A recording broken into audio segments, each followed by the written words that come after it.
నమస్కారం. Pen power news కి స్వాగతం. ముందుగా ముఖ్యాంశాలు.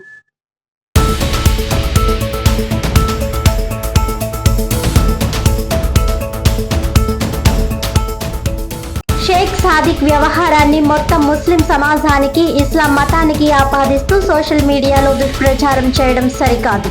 పీఠాపురానికి చెందిన ఏఈ నూకరాజ్ కుటుంబం ఆత్మహత్య ఘటనలో ఆరోపణలు ఎదుర్కొంటున్న బాధ్యులు ఎంతటి వారైనా చట్ట ప్రకారం కఠినంగా శిక్షించాలన్న కాకినాడ ముస్లిం మైనారిటీస్ జేఏసీ నాయకులు జవహర్ అలీ.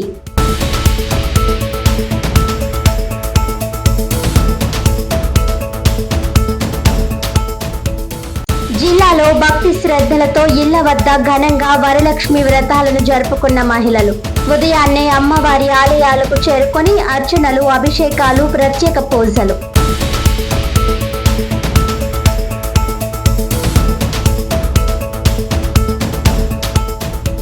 కాకినాడ జిల్లా అన్నవరం ఆర్టీసీ బస్టాండ్ మంత్రి ఆకస్మిక తనిఖీ.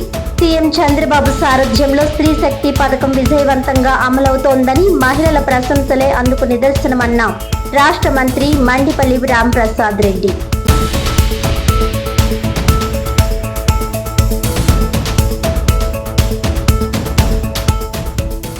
ఇక డీటెయిల్స్ చూస్తే, శ్రావణ శుక్రవారం వరలక్ష్మి వ్రతాన్ని కాకినాడ జిల్లాలో ప్రజలు భక్తి శ్రద్ధలతో జరుపుకున్నారు.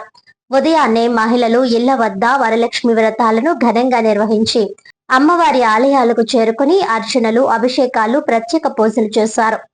ఉదయాన్నే అమ్మవారి ఆలయాలకు చేరుకుని ప్రత్యేక పూజలు, అర్చనలు, అభిషేకాలు చేశారు. ప్రత్యేక అలంకరణలో ఉన్న అమ్మవారిని భక్తులు దర్శించుకుని పులకించిపోయారు. అనంతరం తీర్థ ప్రసాదాలను స్వీకరించారు. మరోవైపు మహిళలు ఇళ్ల వద్ద వరలక్ష్మి వ్రతాలను ఘనంగా నిర్వహించారు. అమ్మవారికి ఇష్టమైన వంటలను వండి నైవేద్యంగా సమర్పించారు. కాకినాడలో స్థానిక సంత చెరువు సెంటర్ లో వేంచేసి ఉన్న శ్రీ కనకదుర్గమ్మ వారి ఆలయంలో అమ్మవారికి ప్రత్యేక పూజలు చేశారు. ఈ సందర్భంగా శ్రీ కనకదుర్గమ్మ ఆలయ పురోహితులు చేబ్రోలు రవికిరణ్ శర్మ మాట్లాడుతూ, శ్రావణ శుక్రవారం వరలక్ష్మి వ్రతం రోజున అమ్మవారిని దర్శించుకోవడం ద్వారా అష్టైశ్వర్యాలు, ఆయురారోగ్యాలు సిద్ధిస్తాయని అన్నారు. ఆలయ కమిటీ ఆధ్వర్యంలో భక్తులకు అవసరమైన అన్ని ఏర్పాట్లు చేశారు. ఈ కార్యక్రమంలో ఆలయ ఈవో శ్రీనివాసరావు, ఆలయ కమిటీ సభ్యులు, అధిక సంఖ్యలో భక్తులు తదితరులు పాల్గొన్నారు.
చేబ్రోలు రవికిరణ్.